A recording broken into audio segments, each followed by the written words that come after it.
c'est une problématique évoquée à cause des richesses de ce pays. Hein. Propriété des uns exclut les autres. Hein.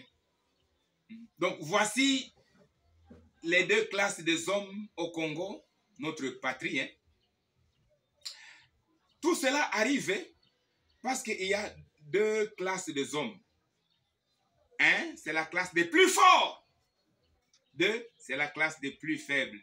Parce que les uns au Congo se disent plus forts que les autres. Alors, ils pillent tout. Ils s'accaparent de tout. Ils prennent tout en otage à leur finalité égoïste, à leurs intérêts personnels, parce qu'eux sont les plus forts. Et les autres, ce sont les plus faibles. C'est ça la problématique évoquée. Alors, les plus forts, ils sont catégorisés à trois. Ceux qui se disent plus forts, nous sommes les plus forts. Ils sont catégorisés à trois. Un, il y a les plus forts scientifiquement. Les élites, ceux qui ont beaucoup appris, qui ont été beaucoup enseignés, beaucoup instruits sur le banc de l'école. Ce sont les plus forts scientifiquement. Deux, les plus forts politiquement.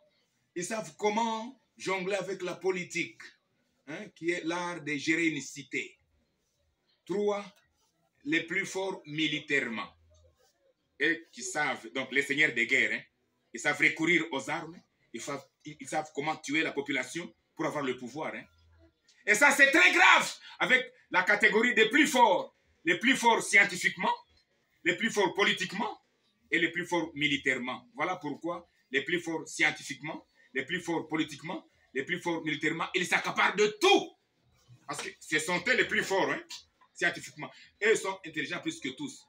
Eux sont politiciens plus que tous. Eux sont violents plus que tous. Alors, ils s'accaparent de tout. Et les autres meurent. Jusqu'où? Tous trois usent de leur force, en ceci ou cela, pour s'accaparer de tous les avoirs, toutes les richesses du Congo, afin d'asservir, tyranniser, appauvrir et maltraiter à jamais les faibles peuples, les démunis.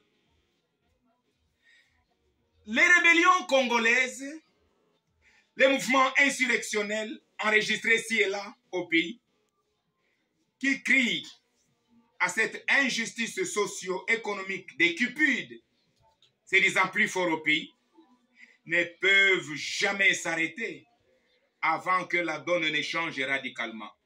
Pourquoi beaucoup de rébellions?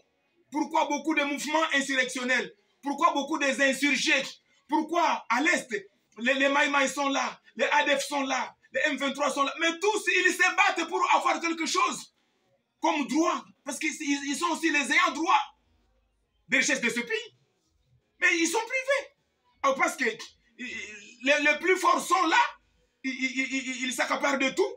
Alors voilà pourquoi les guerres des rébellions ne peuvent pas s'arrêter au pays. Hein? Les mouvements, donc les gens ne vont que faire des mouvements, des rébellions, tout ça, parce qu'ils se recherchent. Ils cherchent aussi leur part, leur droit.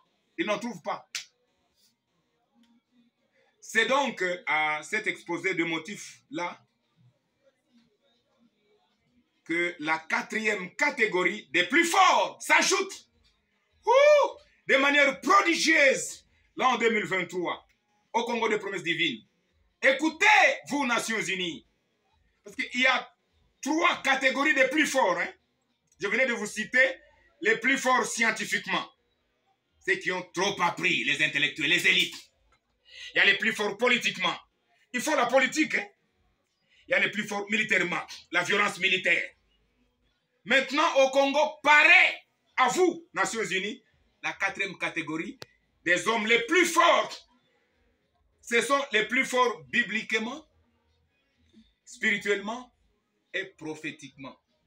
C'est afin de faire face aux plus forts scientifiques, aux plus forts militaires, aux plus forts politiques. Écoutez, vous qui vous dites plus fort scientifique, plus fort politique, plus fort militaire, vous êtes forts. Nous sommes forts. Vous êtes forts. Nous sommes plus que vous. Parce que votre force, c'est une force mentale, philosophique, scientifique, pour ruiner ce pays. Votre force, c'est une force politique pour ruiner ce pays. Votre force, c'est une violence militaire pour ruiner ce pays. Nous, notre force, c'est une force biblique, une force spirituelle, une force prophétique pour libérer les opprimés. Et vous résistez en face. Nous sommes en guerre, hein? L'avenir nous en dira. Maintenant, je vous révèle 4 catégories des plus forts. Les plus forts scientifiquement, les plus forts politiquement, les plus forts militairement et les plus forts bibliquement, spirituellement, prophétiquement. C'est nous, les christologues, nous, les envoyés de Dieu, nous, les justes au Congo, nous, les disciples du Christ crucifiés. Nous sommes plus forts bibliquement, nous sommes plus forts spirituellement, nous sommes plus forts prophétiquement, car ce pays, c'est un pays de promesses. Tous les citoyens du Congo ont droit aux richesses de ce pays. Ça continue, mais prochainement.